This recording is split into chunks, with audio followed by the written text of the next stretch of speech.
Ayan, magluto tayo ngayon ng ito, ampalaya guys. At yan, ginigisa ko na yung bawang at sibuyas. At yan nga. Dapat maging better tayo, wag maging bitter. Okay? Yung buhay natin is maiksi lamang. Kaya mas piliin natin yung maging masaya at wag maging bitter. Ayan. Char. Char lang yung ganun. Okay, ilagay na natin itong ating ampalaya. Ayan. Simpleng ulam lang naman to. Ayan. Lagi tayong mag-isip ng mga positive way. Iwas-iwasan natin may stress. Ganun. Ayan. Life is napaka-beautiful. Life is a gift from the God. Kaya wag natin sayangin. Mahalin din natin yung ating sarili. At alagaan. Ayan. Gisa-gisa muna natin itong ating ampalaya. At isunod na natin yung ating kamatis. Ayan. Ayaw ko kasi yung overcook yung ating kamatis. Kaya ilalagay ko na ito.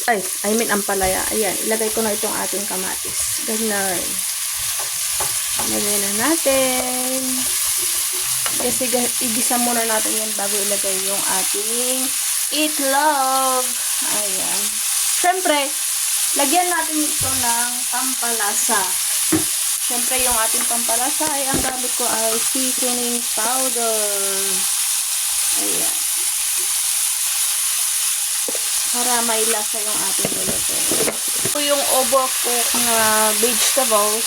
Kaya, ilalagay ko na yung ating itlog. Ito. Nalagyan ko na din ito ng pampalasa, seasoning. Ayan. Simpleng luto. Ulam. Pero masarap. Masustansya yun. Ayan. Diba?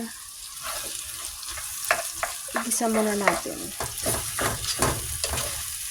Nag-uulam ka din ba ng ganito? Pa-comment. Ito na nga yung ating ginisang ampalaya at mayroong itong kamatis. Ayan. Diba? Nag-uulang ka din ba ng ganito? Ito nga is huwag tayong maging bitter. Dapat maging better yung ating buhay. Mas pipiliin natin maging success sa buhay. Normal lang naman na mayroon tayong mga pinagdadaanan. Syempre, kailangan natin isama si God sa lahat ng bagay na ating desisyon, mga plano, at huwag natin yung kakalimutan. Huwag na huwag tayong sumuko kapag dinaanan tayo ng problema. Kapag dinaanan tayo, dapat maging tayong yung dasal. At magtiwala lang tayo sa ating Panginoon, sa ating sarili, dahil tayo lang din naman nakakilala sa ating sarili. Ayan guys, yung ating ginisang ampalaya na may kamatis. Kain po tayo. Sarap nyon.